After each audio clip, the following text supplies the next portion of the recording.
Hello and welcome to Unintended Adventures. This is a play podcast where our party will be playing Dungeon World for the first time. Imagine Dungeons and Dragons, but simpler and more imaginative. The game operates on a 2d6 system, so skill checks and actions either fully succeed, partially succeed, or fail entirely. But at least you get some experience from failing. My name is Jeremy, and I will be your host and game master. Let's meet the rest of our party. Hello, my name is Alec from the 321 Backlog Podcast. I'm going to be playing Handy, a tiny goblin druid. Hey, my name is Matthew. I will be playing your friendly paladin human, Mimi. Hi, my name is Jake, and I'll be playing your human immolator. Hi, I'm Grish, and I will be playing your sticky-fingered thief, Rose. Now, while this is the first episode of our adventure, there are two previous episodes available. The first is our world building episode where we play the game The Ground itself to discover the world and its history. Following that is our character creation episode where each player is given a short interview on the character they'll be playing and fleshing out some of the details of the world. Now, if you've never played Dungeon World, don't fret. Neither have we. During these initial first few episodes, we'll describe the system in a bit more detail so you can follow along. As I stated before, the game runs on a 2d6 system, so when a player wishes to do an action, like hack and slash, which is the name for attacking, they roll 2 dice and add their appropriate modifier. 0 to 6 is a failure, 7 to 9 is a partial success, and 10 plus is a full success. One of the major tenets of this game is to be a fan of the players and to follow the fiction. You don't need to roll to murder a sleeping guard. They are asleep and defenseless. Actions follow what makes sense narratively. Another key element is to play to find out what happens. Prep work is important, but it also emphasizes not to prep too much. We are here to discover the drives and interests of the party and the world they want to explore and interact with, not some extensively crafted experience a GM railroads them into. There will be plenty to talk about as we go, so let's just hop into it. Tonight is a celebration for the harvest, taking place at the one and only hangout for miles, the rooftop. Everyone is gathered for a night of simplicity and relaxation. How are you guys celebrating? Merriment and revelry. I think Handy's going to be kind of like hanging around the back of the tavern where they typically throw away their scraps and things, and maybe talking to some of the kitchen staff and just kind of hanging out, kind of not really in the shadows, but just kind of out of the way and not near all the noise. I will be somewhere out on a patio looking out over the patrons or everything outside and all that. Mimi Well- is sorry. Mimi is just going to kind of be hanging out, mingling. Generally just a steady eye towards the door, but mingling, having fun, meeting people.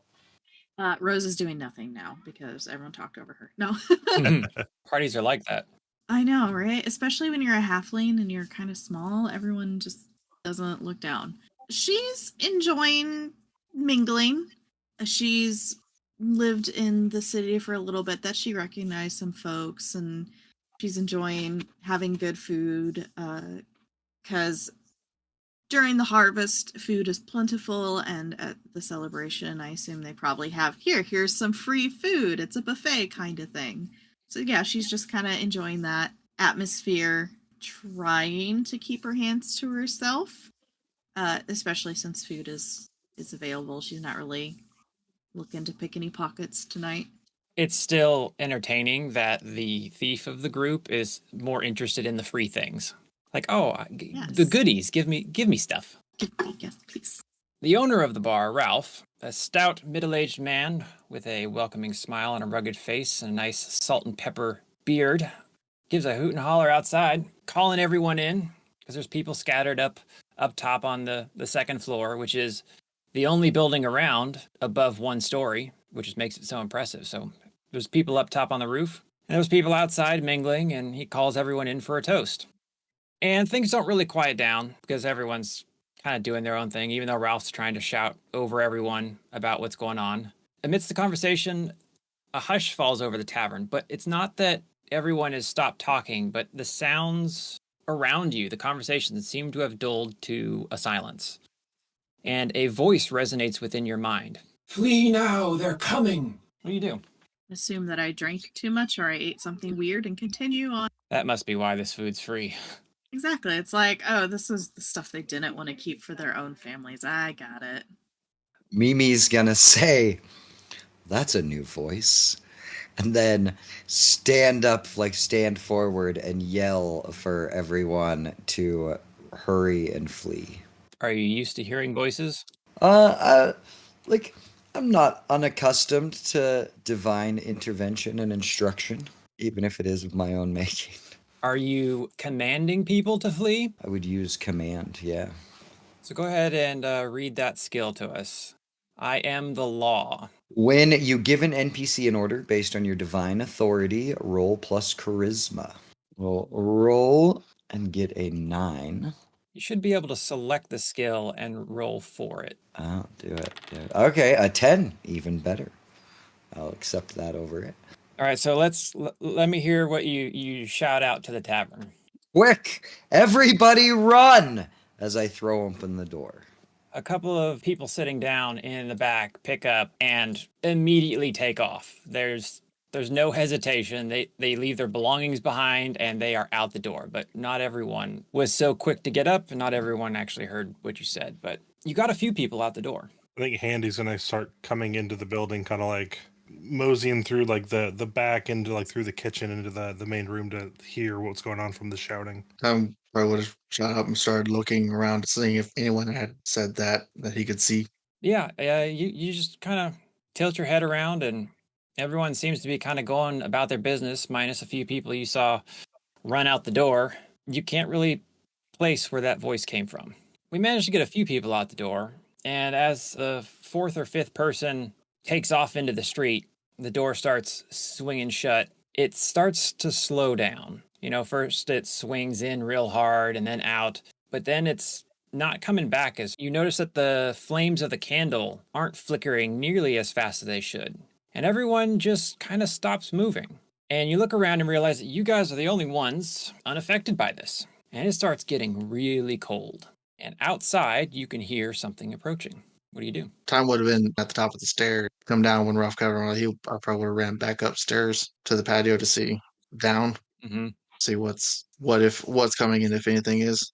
Mimi is right next to the door, so like do I hear people coming down the street? You could just hear, it's like muffled voices.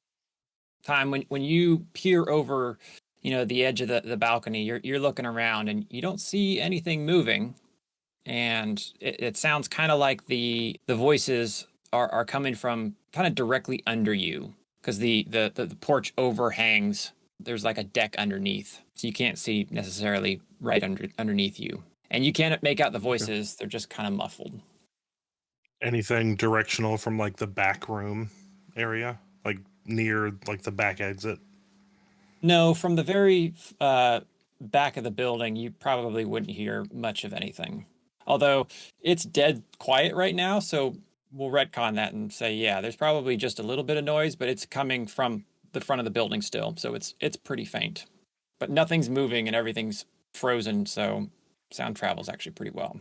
Yeah, Handy will keep making his way farther into like the main gathering room and start looking around. What's Rose doing?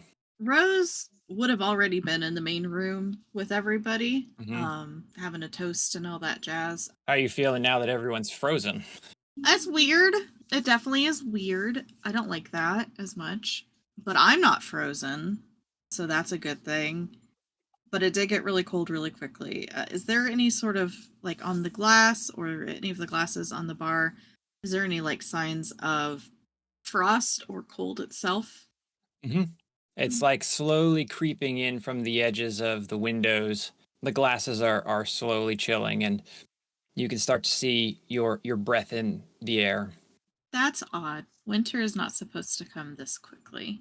She is going to one of the people that are near her that happens to have a shawl or some sort of fur something. She's just going to grab that and wrap it around her shoulders, and I guess go up to one of the windows that she can actually reach or can climb up to a table or something to look out of, and kind of try to scrape away the frost and see if she can look outside.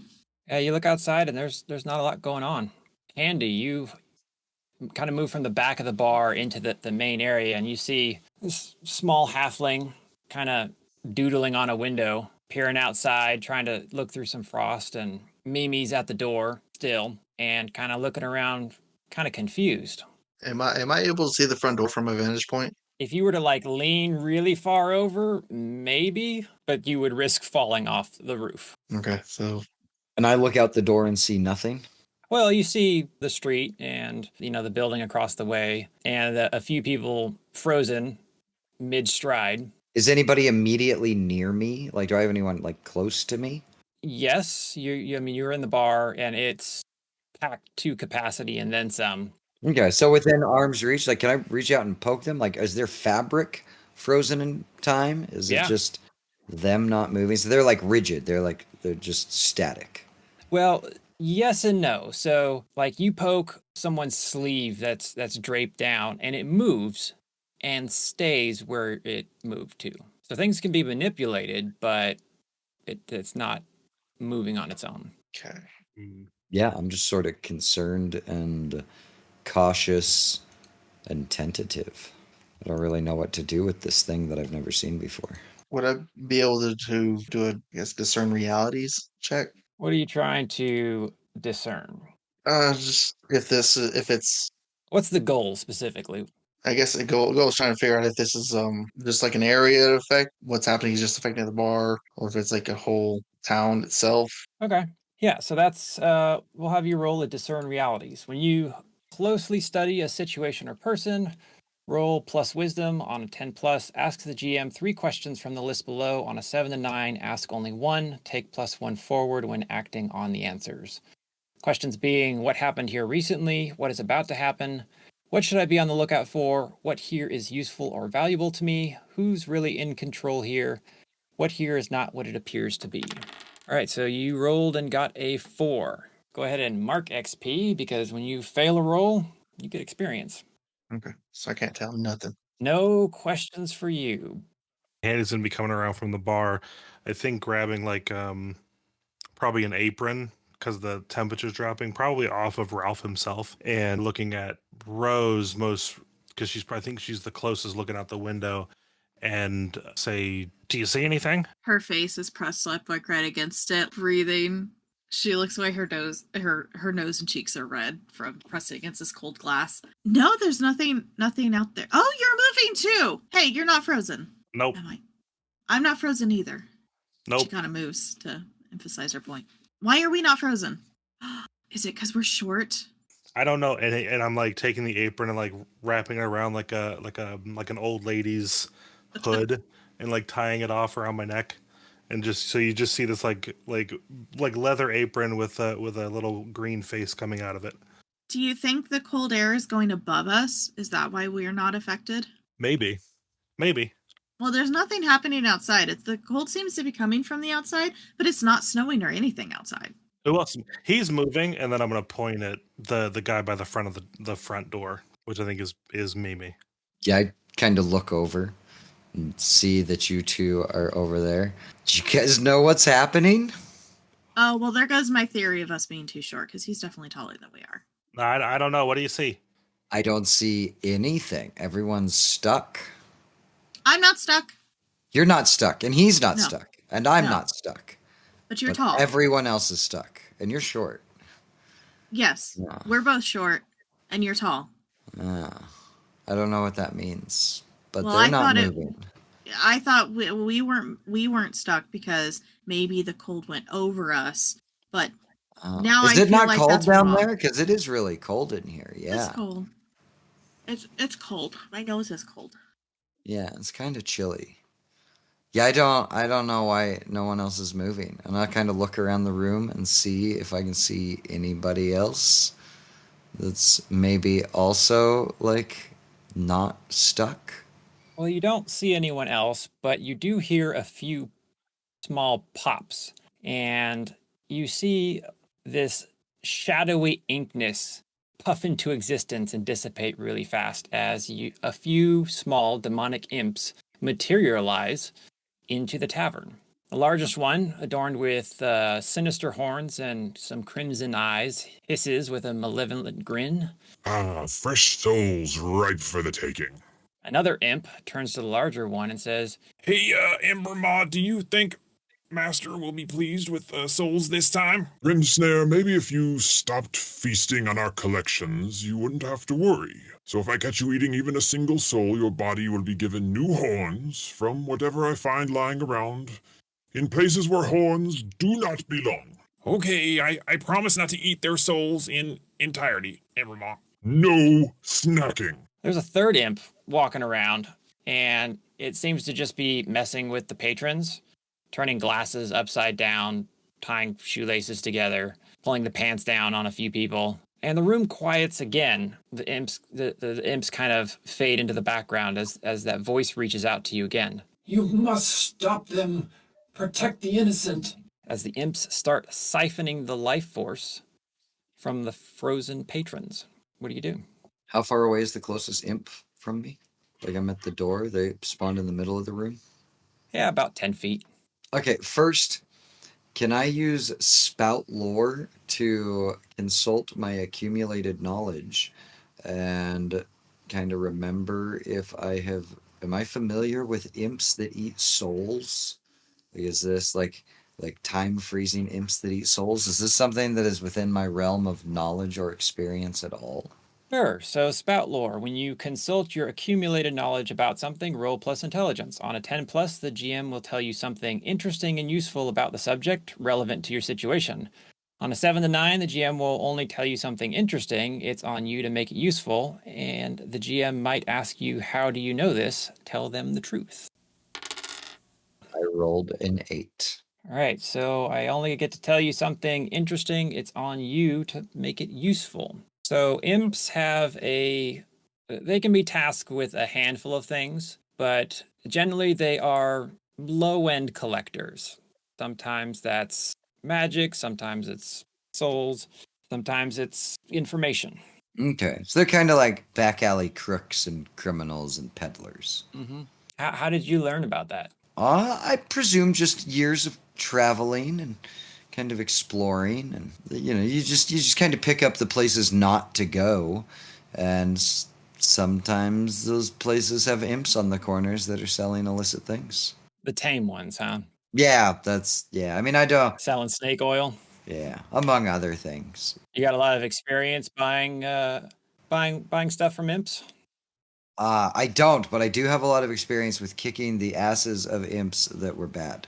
So, like kind of potato. Like, I didn't really buy anything from them, but I sold them some cans of kick-ass. So the last thing, I was just told by a voice to protect the innocent, which is, like, and to that I just respond, obviously. And then You say that out loud?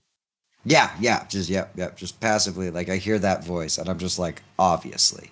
And then I pull out my Warhammer hatchet, and I charge at the nearest imp. How big is this weapon? Oh, well, I'm about 5'10", so it's about like 5.5 feet tall. Mm-hmm. Is it sharp? Is it stabby? Or is it more like swing it down and smush things type of weapon? All of the above. It is...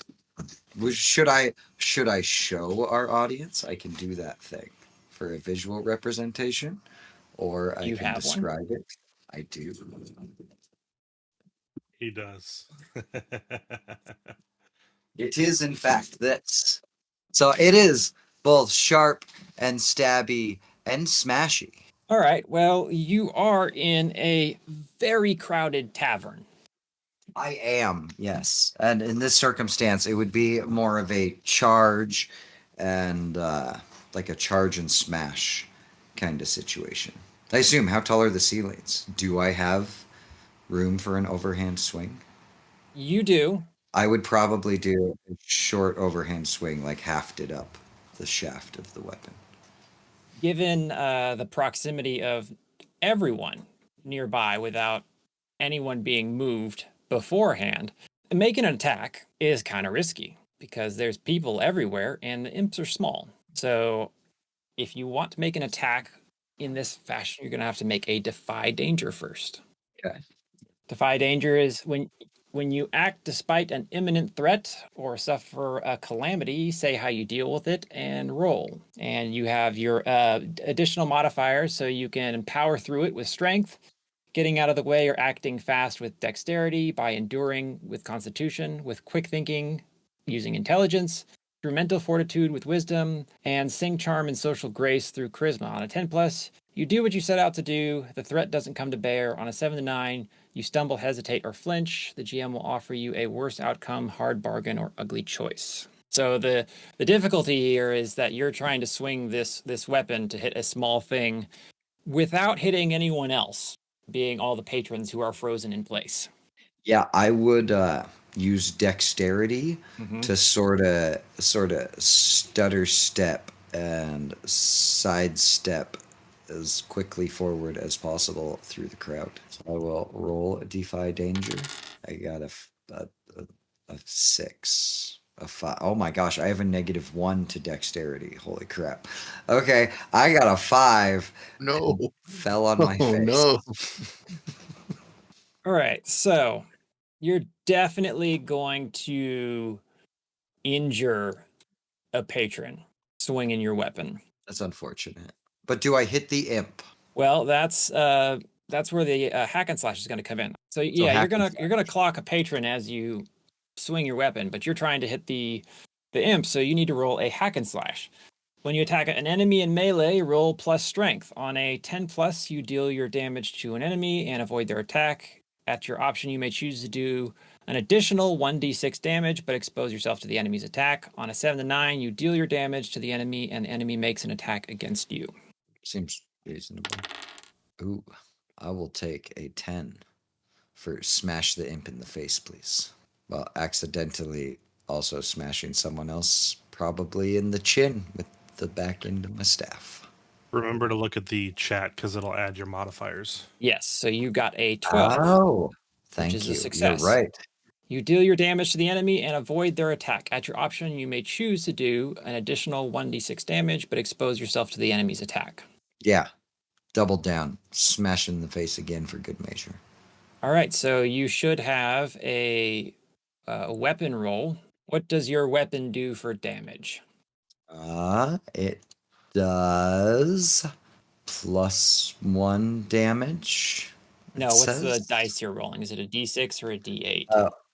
I have to go. Sorry, guys. Bear with us. This is new to all of us. My damage dice is a d6. All right, so you should be able to roll 2d6.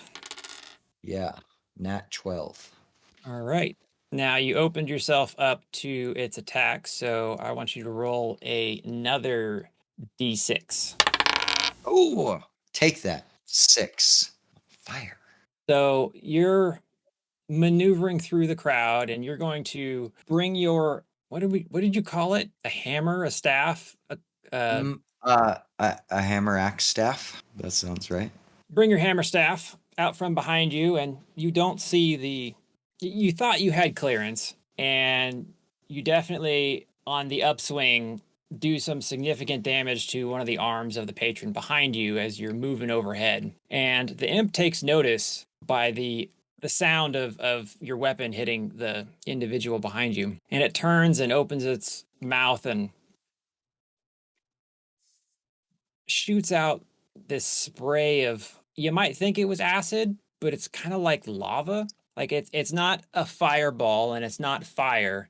It's like liquid flame. And you take 6 points of damage. But this is a game with armor. So the way damage is done is you have a set HP and a set amount of armor, and armor just negates damage entirely. So how much armor do you have? 1. All right, so you're going to take 5 points of damage. But I want you to describe to me how your follow through as you're running into this liquid flame obliterates this imp. So I run, start to bring up my hammer staff, whack the guy in the arm, and as he spits at me like some sort of ugly Dilophosaurus, and I swing around, I just run straight through it, just arc style. Just take it on the chest and, like with zero regard. I'd rather take all of his spit on me than risk him spitting on someone else. So I just pretty much charge it and embrace it. Not really any inclination towards dodging it. What does the imp's death look like? How are you using your weapon to kill it? The hammer bit straight down in an arc, just right into his crown. And his death is really unceremonious. He just kind of just buckles and drops to the ground. It's not really spectacular. There's not really any blood or guts. The hammerhead just penetrates the skull, just leaves a little indent in it, and knees buckle, and he just falls, just thunk. Time, you're upstairs and you hear a pretty significant thump downstairs in the tavern. Yeah. What do you do? He's gonna start heading down the stairs, and as soon as I see the imps, it's gonna trigger a times more aggressive response. All right, there's an imp at the bottom of the stairs. I just want to try and grab and hold him still for a second. So, remember earlier when you asked me what my armor and my HP was? It turns out I was looking at handy. It is, in fact, much better than the words I said. So, I was like, geez, this is the weakest paladin ever. You've been playing with Handy's character. I was surprised. I was like, 1 armor? That seems low. Yeah, I thought so too, but I'm new to Dungeon World, so I didn't question it. Now it makes sense because he's a little tiny druid. I have 2 armor and 25 HP. So does 2 armor change the amount of HP I lose? Damn. Yes, you only lose 4. Oh, sweet. Okay. Sorry. Thank you. My apologies, Jake. So, You're good. Time, you're just gonna reach out and try grabbing. Yeah, just kind of wrestle him down to the ground or something like that because I got questions. Are you trying to injure it? I guess, yeah, more or less injure it. Almost kind of like a wrestling move, like hip throw into the ground. All right, so that'll be a hack and slash. Hack and slash. So hang on 1 second. Hack and slash is different, so I'm gonna have to change my hack and slash for the immolator, and he uses a different thing whenever he's on fire, and I'm not on fire currently. So for you, being an immolator, your hack and slash is with intelligence when you're on fire and strength when you're not. Yes. All right, and so you would roll it with strength this time, right? Yeah. I changed it. I was able to change it over, which is not good because he's actually not a strong guy. Oh, for complications. All right, so you run down the stairs and you see this imp at the bottom messing with one of the patrons, and he hears you coming. And you lunge at him to try and wrap him up, try and throw him down to the ground, try to pin him, and he looks up at you and says, Oh, not today, boss. and bites you on the arm as you reach out for him. Go ahead and roll a d6. That hurts. What's your armor? I have none. You have none, so you're going to take 4 points of damage. Yes, sir. You basically threw your arm into his mouth, and he manages to scamper around you, avoiding you entirely. Okay. That's not gonna sit well. I'm done.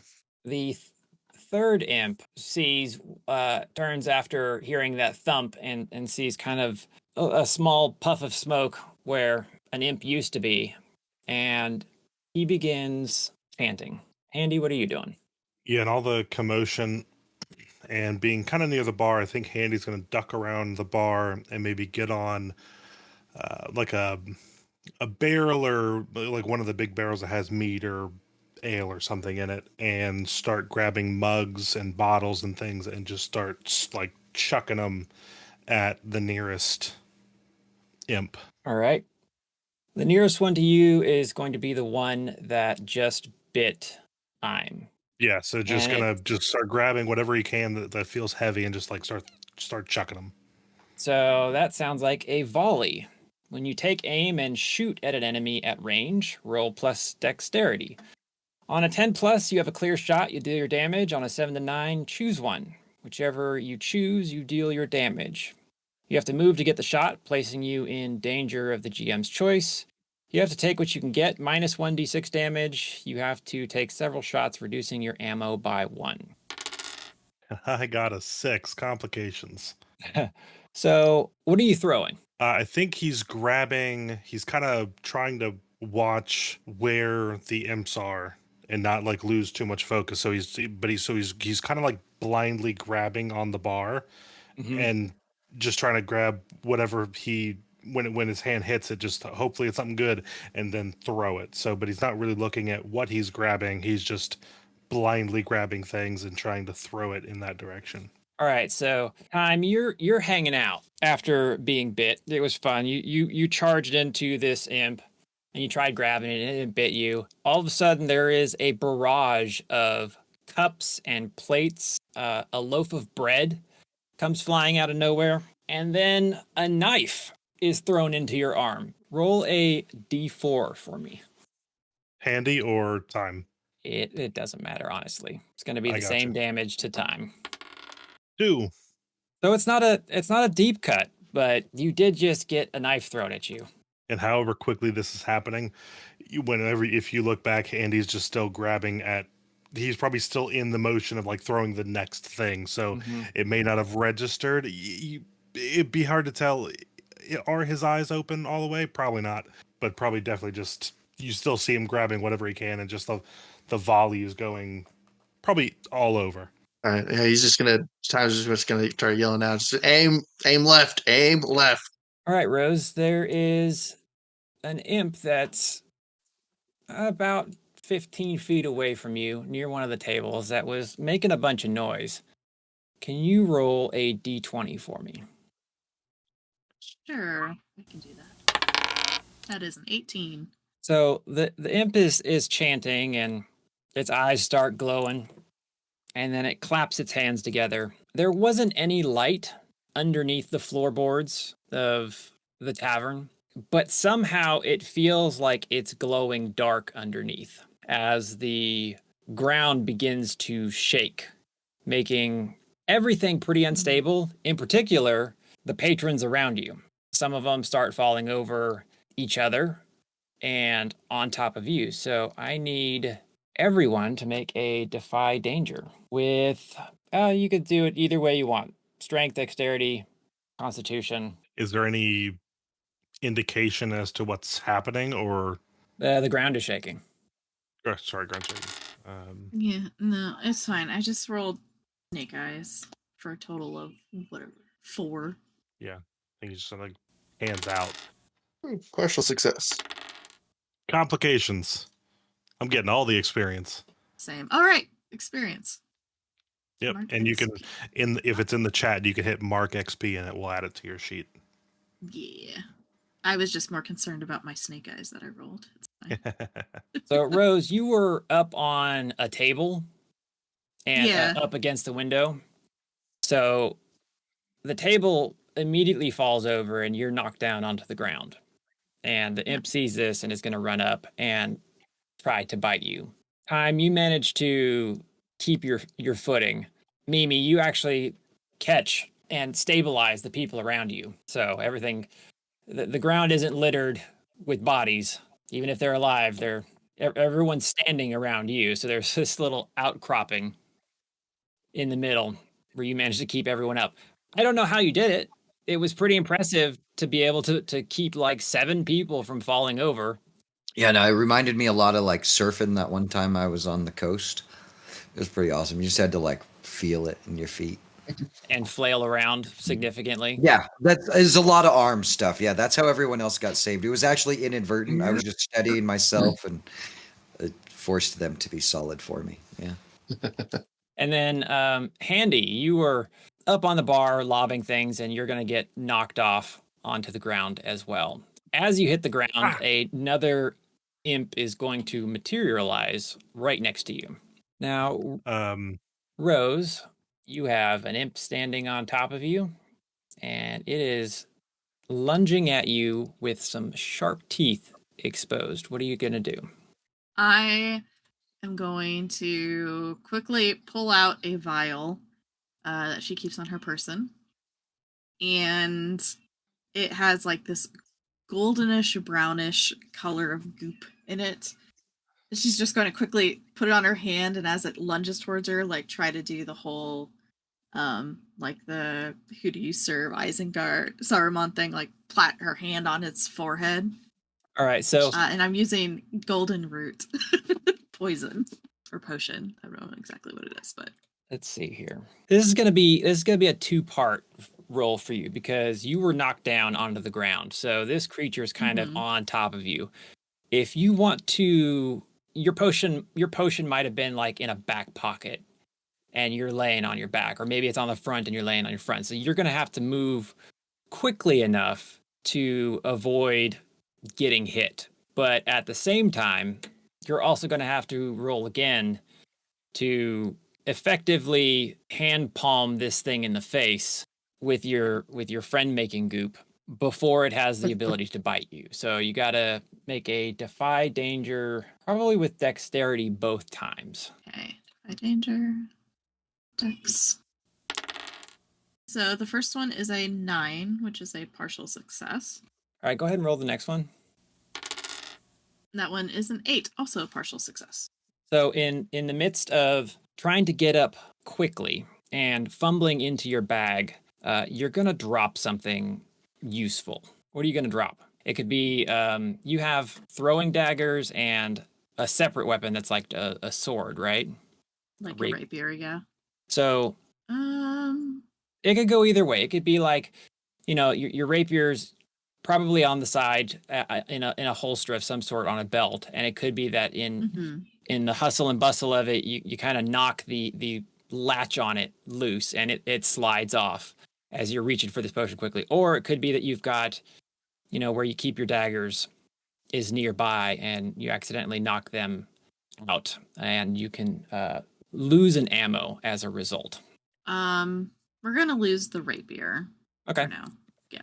So the rapier clutters to the floor and you get out this potion. And is it a cork top? Yeah. Yeah, it's like a little, like a small vial with a cork, so she undoes the cork with her teeth. You slather it on your hand and go to hit the imp in the face. Can you read the poison that you are referring to and its effects? So I have the poisoner ability as a thief, and so I chose the golden root, which the target treats the next creature they see as a trusted ally until proved otherwise. It has to be applied, which, let me see, okay, so I'm reading through the rules again. I'm realizing I may have to shove my hand in its mouth or shove the vial in its mouth. Because applied means you have to carefully apply it to the target or something they eat or drink. Mm-hmm. I think we'll retcon this rule right now. If you want it to be effective immediately, it has to be ingested. If you want it to work, it can be applied topically, but it won't happen immediately. And I want this to work immediately. Otherwise, I might not have benefits. So yeah, I will say that, yeah, she'll, instead of glopping it on her hand, because I feel like she does have some common sense in that little brain, she would probably just hold on to the vial and just kind of go plop at it, hoping to hit it in its mouth. Well, you get it in its mouth while you're still death gripping the vial, and its teeth are included in this combination with your vial and your hand. So go ahead and roll a d6 as this thing chomps down on you. You're going to take 5 points of damage as these really gross, sharp teeth. Does that ignore armor, or? No. Do you have any armor? I do. I have 1 armor. That's really surprising, considering our immolator has none. Well, maybe they should wear armor. Every time he tries, it melts away. Catches on fire. Can't find one to withstand the heat. So it'd be 4 instead of 1? Or 5? Sorry. Okay. You fist a potion bottle into an imp's mouth, and it bites down, and the imp looks pretty satisfied with getting to chew on you, and then it kind of sputters and chokes and coughs a bit and spits your hand out, looks at you and says, "Are you my new master now? Hello, friend." Hi. I wouldn't. Master is a... No, let's not go with master. Hi. We can be friends, though. What's your name? Oh, I'm Grimsnare. It's a pleasure to meet you. You're a funny-looking imp. Not an imp, but, Don't get to meet, many non-demon people. Yeah, I can't imagine that you would. I'm Rose. Hey, what were you doing? Why does the floor kind of look weird? Oh, I was magic. I cast a spell. Ooh, what kind of spell? I was trying to hurt. That's not very I think I was nice. trying to hurt you. I don't know why I was trying to do that, cause we're buddies. We are buddies. That wouldn't be very nice to hurt buddies. We don't hurt buddies. Well, sometimes we do. No, Well, we shouldn't. but we're demons, so we do. Or we do it if we're told to. Well, what if you were told not to hurt your buddies? Well, then, as long as that doesn't contradict whoever's in charge. Well, who's in charge? Am I in charge? I don't think so. Are you in charge? I'm not following orders from you right now, so you might be in charge of someone. I can be in charge if that'll make things easier. I'm in charge. Can I have your soul? No, you can't have my soul. I'm in charge. I need it to be in charge. Well, okay, you can be in charge, but if I don't get souls, Master will kill me. Or kill me and bring me back, or torture me for eons on end. And I've done that a few times. It's not all that enjoyable. So your soul would be great.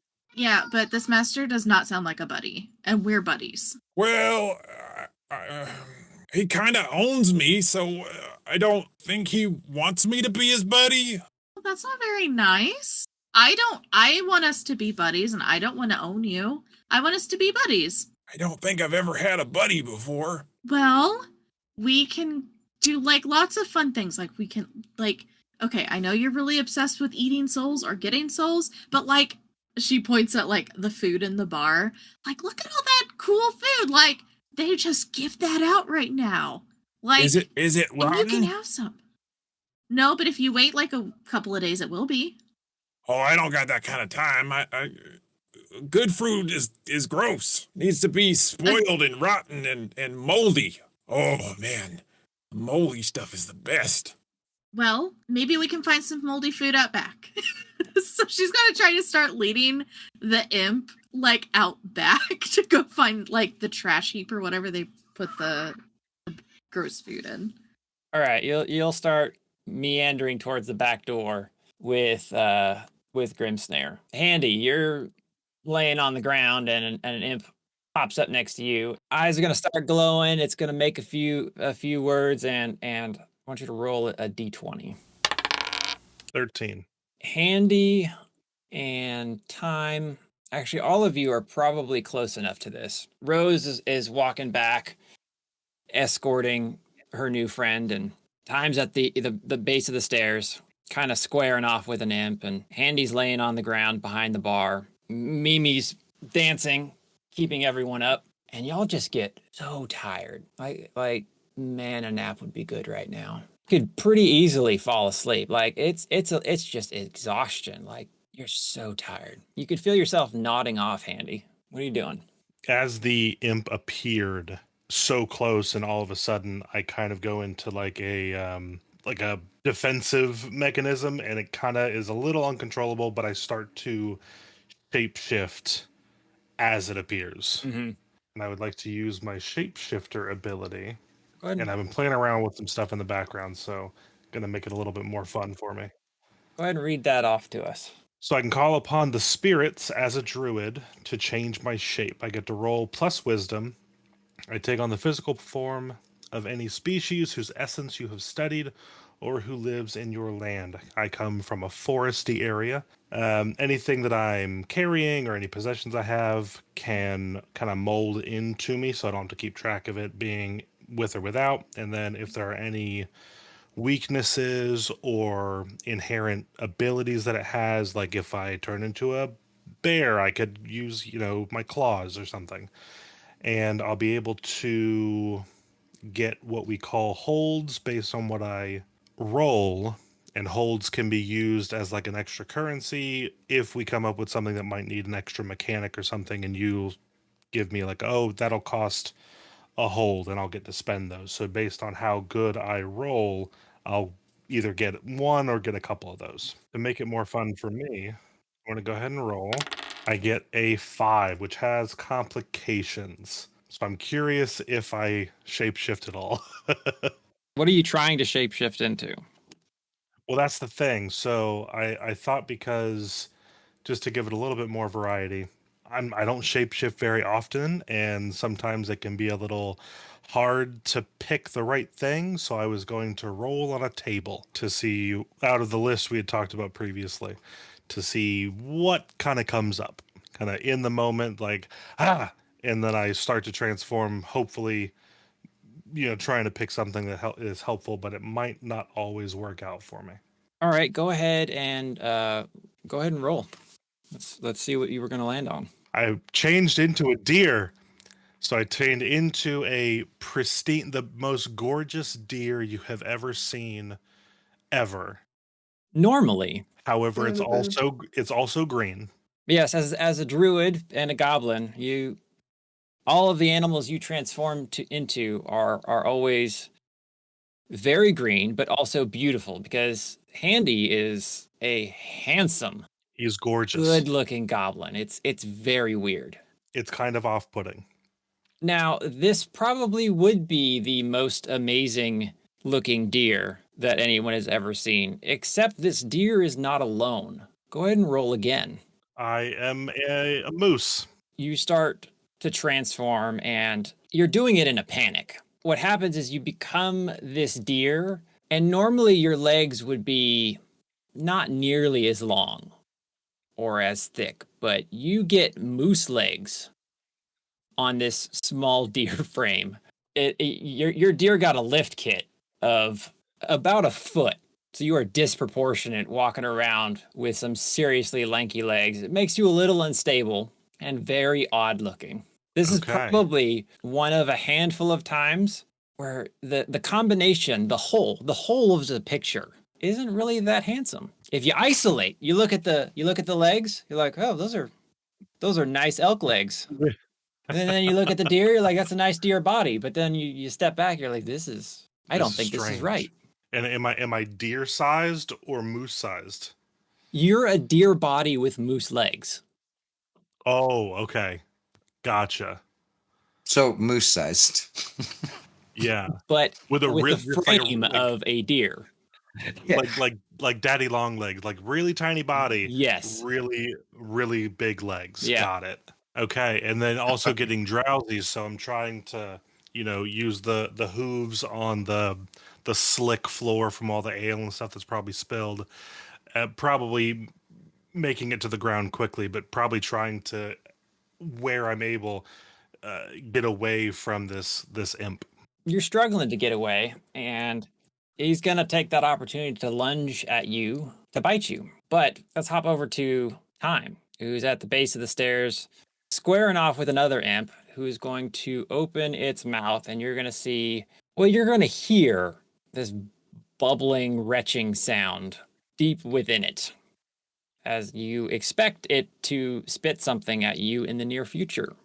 What are you doing?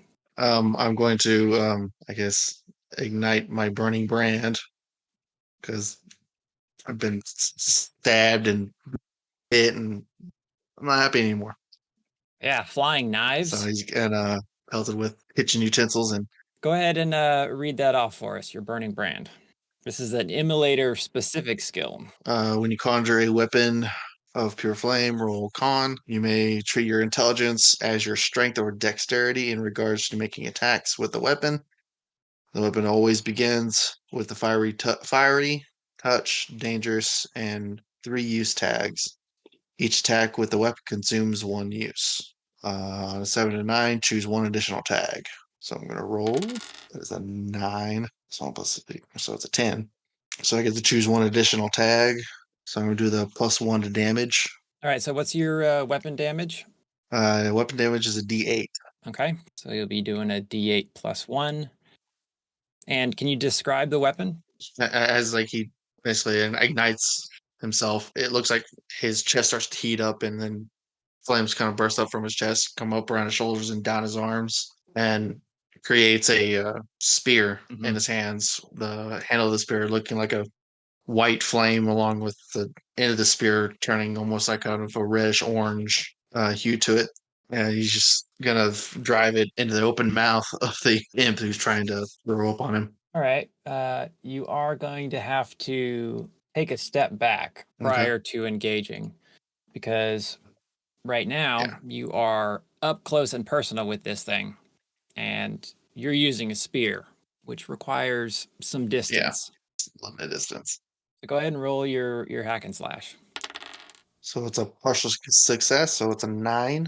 All right. So you're going to roll your damage, and So oh wow, there are 2 points of damage. all right, and then go ahead and roll a d6. Oh.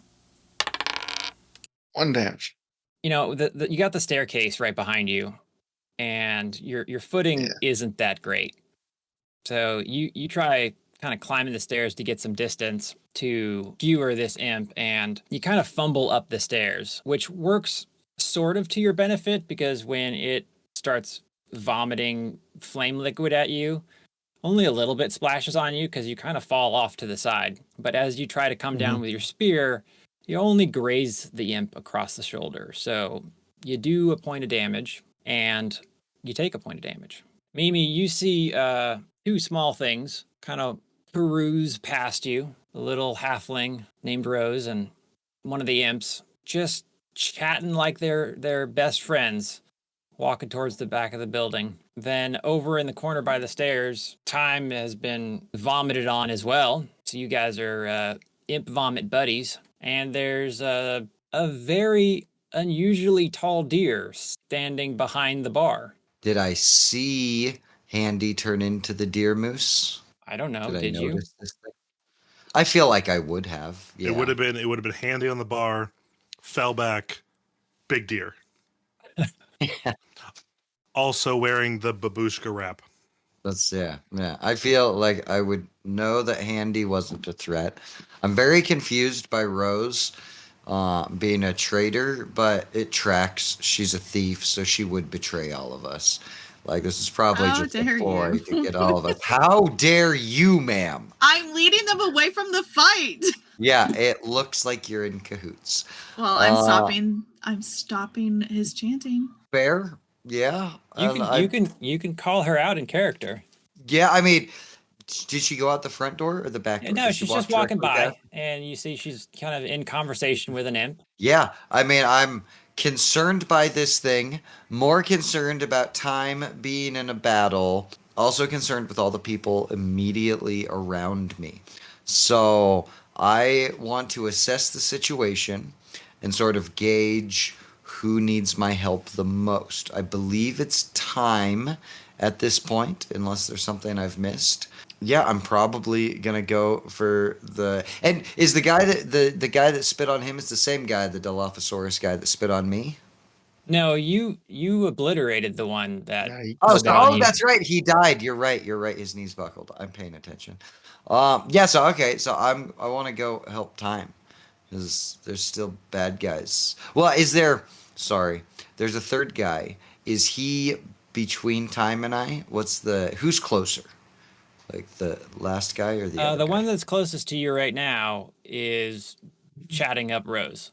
As they approach, you just hear him talking about mold. I hate to be repetitive, but I need to do spout lore again, and I need to do I know that she has her magic friend goo, or am I just about to attack both of them? Because I really Spout lore is more for accumulated knowledge about something. I live in the town with this person. Like, we have interacted at least passively. spout lore is more about knowledge about how the world works and the Fair. things in it, not necessarily your perception on this person and whether or not they're a traitor. Yeah, and upon further consideration, one of my bonds is that I'm real concerned by Primrose's consistent behavior and real concern for their soul. And this just really tracks. This is just I've always been afraid that she would go too far as long as I've known her. Mhm. And it just seems like she finally just made the worst wrong choice. I'm going to attack her friend. I'm just gonna dome him.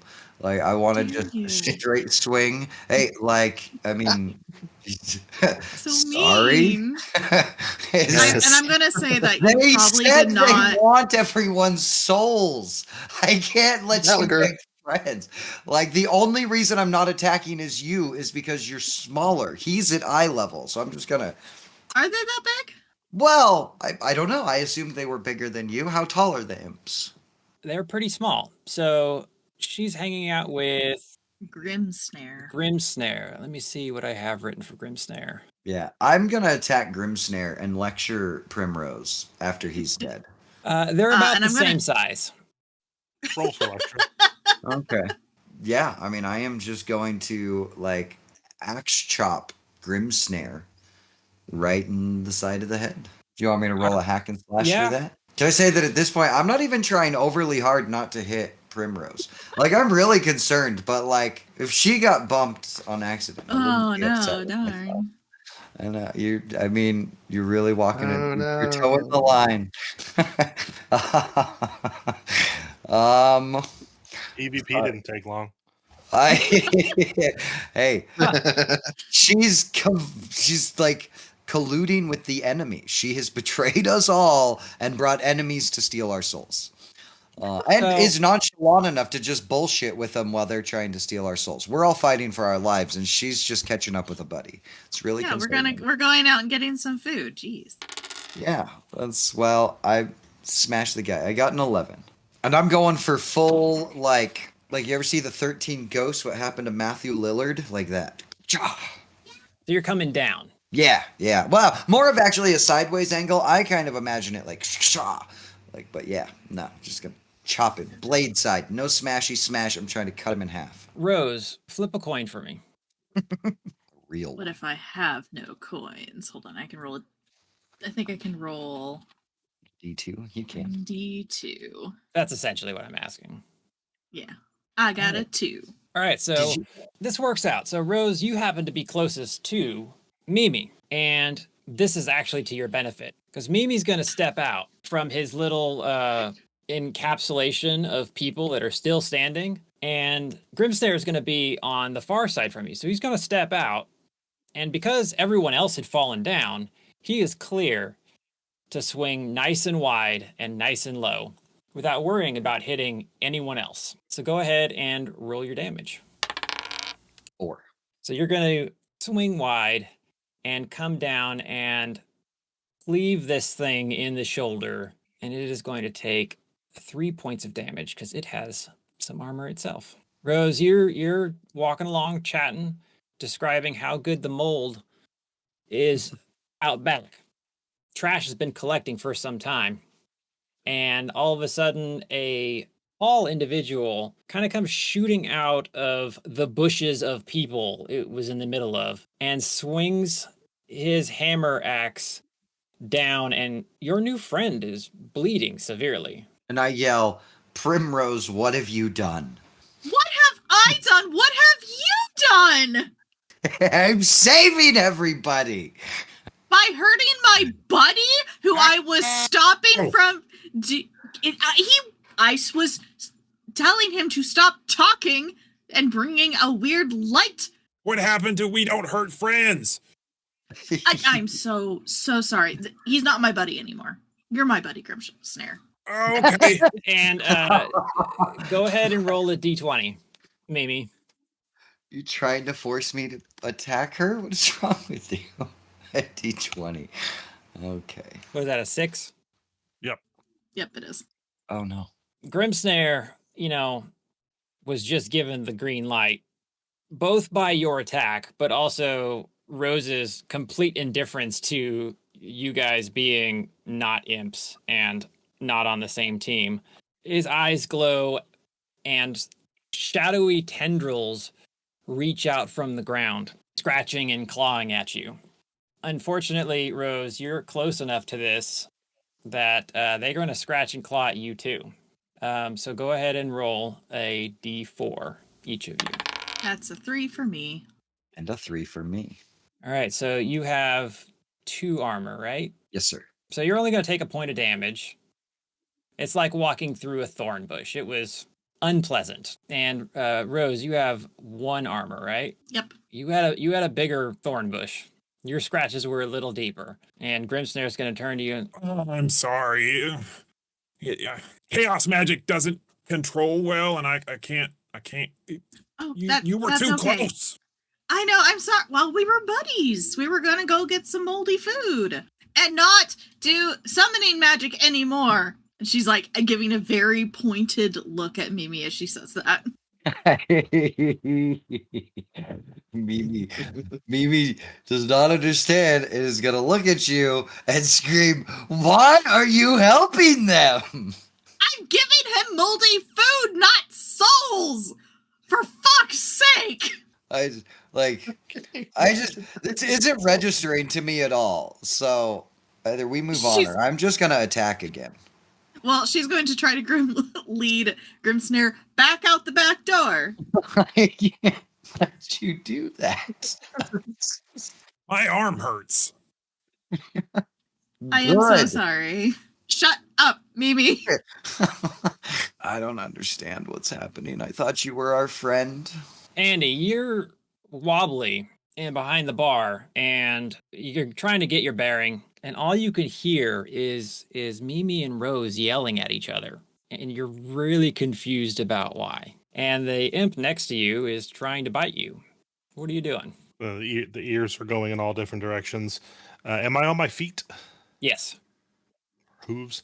Then yeah, I'm gonna try my best to get not behind the bar, which I feel like is the long, narrow, section that I now don't fit in anymore, and I'm gonna start bucking and trying to move out of the way, try to do it, have it come through as an attack, but also moving away from this imp that's trying to bite me. So I'm gonna be kicking these moose legs in all different directions, trying to back away, but trying to also inflict some damage as well. What's the goal? The goal, Are you trying to injure the imp or leave? I'm trying to leave. Okay. So that would be a defy danger then. All right. Let's see. I think because of my new form, I guess powering through just to kind of, because I figure I don't fit in this spot anymore. So I'm going to try and force my way out of it, which comes with a 3. So I get more experience with complications. Well, I mean, you're tired, but not only that, your legs are really weird. You do not recall walking being this strange. There was a significant amount of space behind the bar. It wasn't, a pretty narrow space. Your perception of how big your legs are in relation to what they should be just means that, you go to pick up a foot to go over the bar and just slam into the bar. Totally missing the fact that your legs are, a foot longer than they normally would be. You're going to get bit. Now you can take the damage, or you can de-transform, I guess is the revert back to your normal self, and take half damage, but you'll lose your shapeshift and your abilities. Yeah, I think getting out of the shapeshift would make the most sense in Handy's mind, because it's nothing feels right. It didn't go how it was supposed to, so he's gonna undo that and shrink back down to normal size. All right, so go ahead and roll a d6. 5. Given the failure of this, for mitigating damage into being half, more often than not, it would be like a round down, but we're rounding up. So you're going to take 3 points of damage. And the reason for that is it goes in to bite you, but your shape changes while it's trying to do so. So it kind of interferes with how well it's able to sink its teeth into you. And I can use my armor against that? Yes, your armor does count. Cool. How much armor do you have? 1. All right, so you only take 2 points of damage. Time, what are you doing? Am I, able to look this thing in the eyes? Right, make a direct eye contact with him. The imp that you're squared off with? Yeah. Okay. I want to use another one of his moves called "Give Me Fuel, Give Me Fire." All right, go ahead and read that off to us. What is that? When you gaze intensely into someone's eyes, you may ask them a question. They'll answer it, or example question is what fuels the flames of their desire. they'll answer the answer with the truth, even if the character does not know or would otherwise keep this hidden. All right. So he's basically just gonna slam the spear down, look at him, and ask him, who sent y'all here? Mm-hmm. Is there a role? I don't know. It doesn't seem like there's a role associated with it. I mean, they just do it. Seems to be. How's that? Oh, that's not how that works. Is it inside of someone's eyes? You may ask the player. What fuels the What feels flames of the your desire? They'll answer. That's the question. Oh, that's the actual question. Oh, Yep. okay. Well, I mean, I'll still ask that question. Still give me something as to why they're here. That was just like an example sentence. Okay, but I'll stick with it. So it's like Mhm. command, but it only has one thing. Yeah, What's your kink? I'm trying so hard not to think in More or D&D less. terms. I know. It's so hard. I wish to be Master's right hand. Okay, who's master? Your mother. And then he's going to mumble something in demonic, and the room is going to grow dark. Okay. So at the entrance of the tavern, in the doorway, darkness starts collecting until it fills the doorway and you're no longer able to see outside, not able to see anything. And the figure of a man emerges within, shrouded in a cloak woven from the depths of the void itself. With each step, the darkness from this portal clings to it as it moves through into the tavern. The man who's tall, with a gaunt frame, wearing a midnight hued robe that seems to suck the light out of the air around it. The fabric itself is edgeless. On his face, he wears this very unique, ornate mask, which has a variety of runes that are etched into it, dancing around. Through the eye sockets are bright, glowing, piercing eyes. And there's kind of like this, it's not a gust of wind. It feels like a gust of death. Life energy draining presence. Like you can feel there is a threat and it kind of washes over you. It's not like he landed, but you know, when he finally kind of gets into the room, he just kind of snaps into position. And he looks around and observes what's happening and turns to Embermaw. I had to figure out who I'm talking to. So many names to juggle here. Says, "Oh, Embermaw, what are you doing that you know so much better than to interrupt me when I'm in the middle of a important conversation with those that I'm interrogating? Why am I here? This will cost you dearly." And he pauses for a beat and looks around and then notices a smoky pile on the ground and the fact that several of you are maneuvering. And then he turns over to Grimsnare. "Grimsnare, what? I swear you're all fucking useless. Okay, well, here's the plan. We're gonna send you all to the void."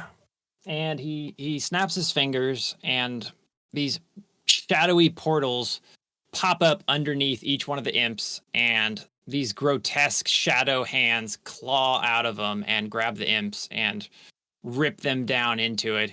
And you hear them scream as they are pulled into the floor, and then they disappear. And the masked figure looks at you guys and waves his hand. He says, "Well, you know, I'd love to stick around and deal with this myself, but as I said, important things happening. The rack won't rack itself." Rose raises her hand.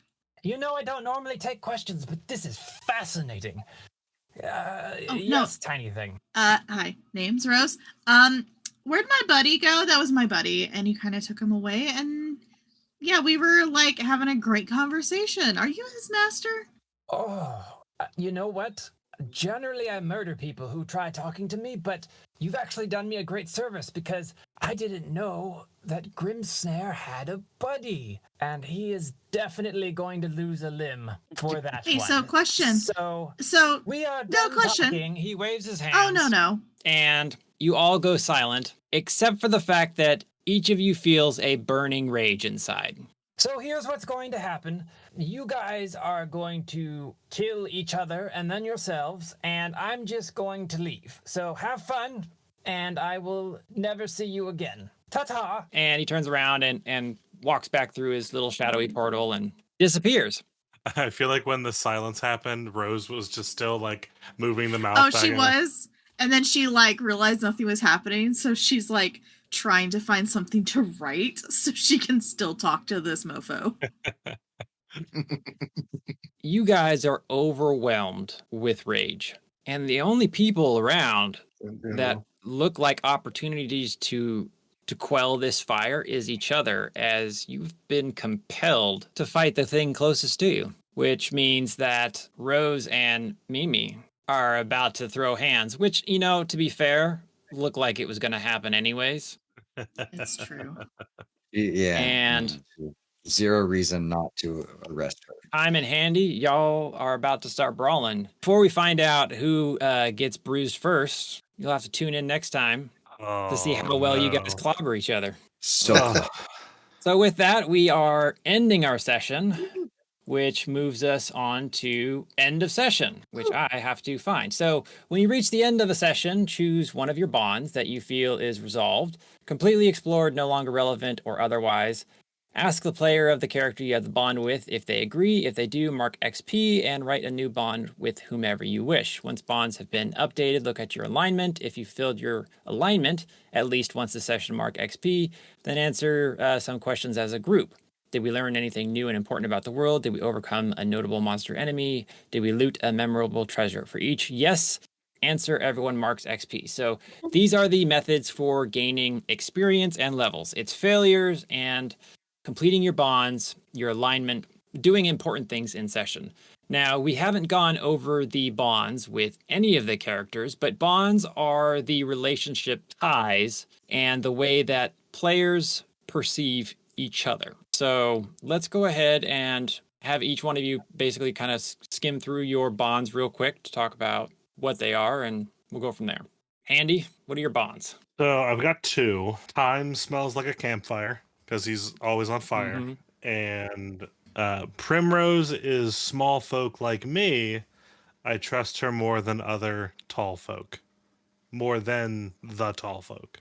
All right. That's what I got from my bonds right now. Did you see her be a traitor? No, he was I think behind the bar. I think I was trying to keep my balance at the time. Yeah, neither of those sound like they were probably resolved in this particular episode. I think I'm still trying to wrap my head around what bonds are supposed to be Yeah. for this Same here. game. So, because I feel like, how do we resolve the fact that I think someone smells like something? If they, you know what I mean? Like, I don't think my head's in the right space. So I don't know. I mean, did you get close enough to smell him earlier? Probably It's through good. like past interactions or just being around. But So does I don't know. confirmation count as completion? Because that's kind of mine too. It's like, does confirmation of my bond count as completing my bond?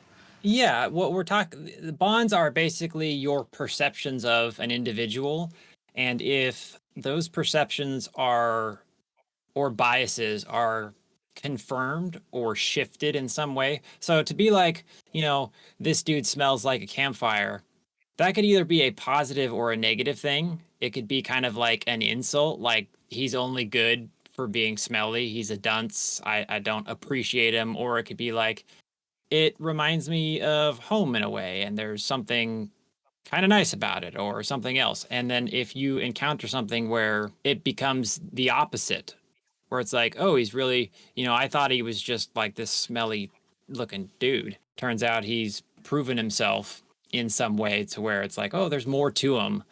And now I think this about him. That one's a little trickier in nature based on the way it's written. Right.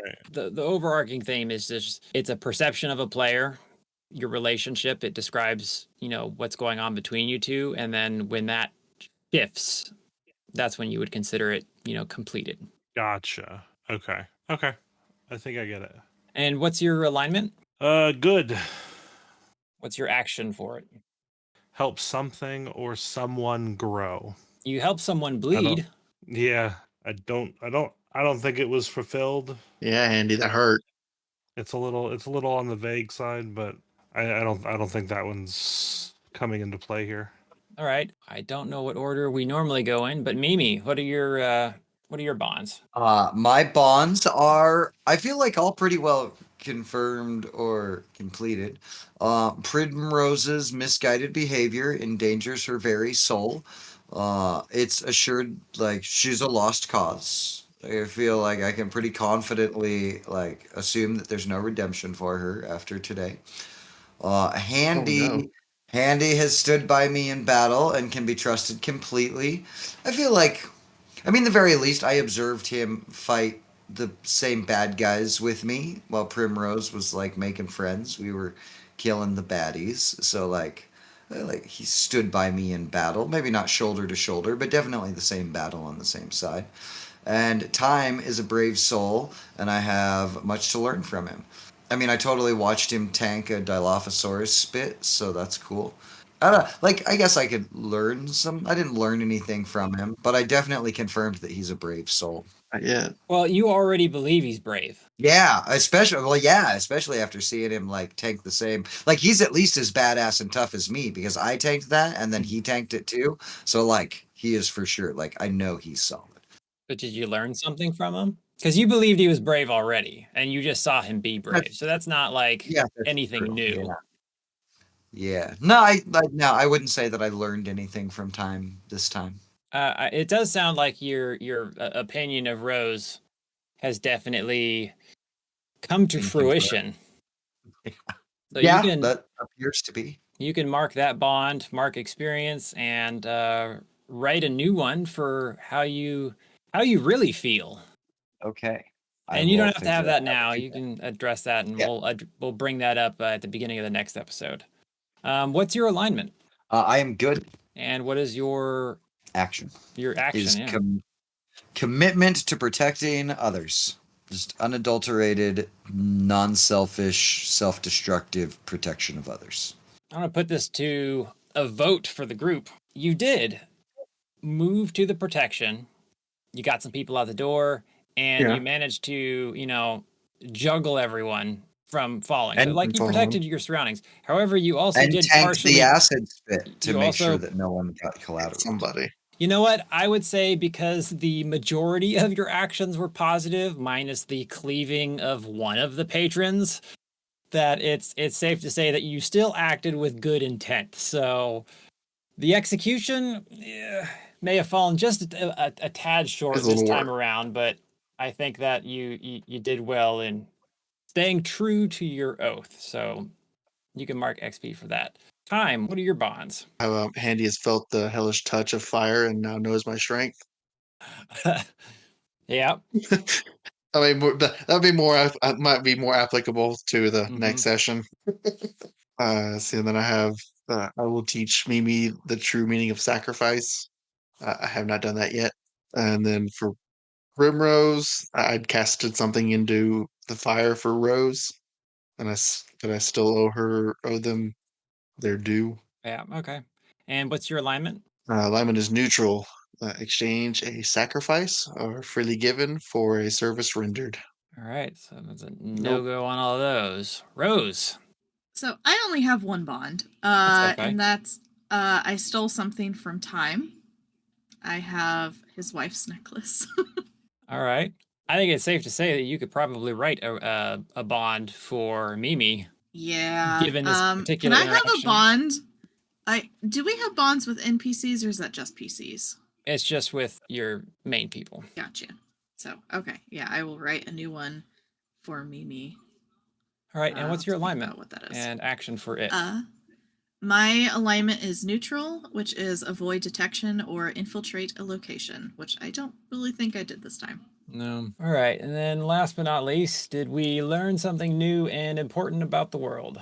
I feel like we had, I don't know, because we kind of saw a new masked dude and we saw imps and stuff, but I don't know if that's really learning anything new. Demons exist. Y'all knew that Traitors already. among Not new to me. Magic is real. Yeah, it's not going to count if, like, every time you meet a new person, you're like, I learned something about the world. His name was John. Goblins are green. Goblin Jew is turned into green animals. Yeah, didn't expect that, honestly. Did you overcome a notable monster or enemy? No, not No, really. not I guess, well, it wasn't really noticeable, but Mimi did destroy an imp. Yeah, your everyday Street XP corner peddler. farming creatures don't really count as notable enemies in the world. And you got 0 treasure, besides the treasure of friendship. Did I really get friendship? Rose walked off with a this time? scarf. And a necklace. Grimshank will for sure never forget you. Like, you've totally screwed up his relationship with his master. long term. His name is Grim Snare. Thank you very much. Crap, you're right. You I'm ruined too- his life. Actually, I have made a note. I have a new objective: become Grim Snare's new master, so that he will be well treated. Oh god, that's Oh. exciting. I'm gonna get the rest of that arm. That's funny. That's the highlight of this episode for me, is hearing that desire, that objective. I now have things to play with. This is fun. All right, so some of y'all got some experience. That will conclude this episode, and next time when we come back, our team will start beating on each other, and we'll go from there. Thanks for joining us, and we'll see you on the next one. Huzzah, we're done. Woohoo, we did it. I got 4 experience out of that whole thing. So I I don't got know how to- one. I got one.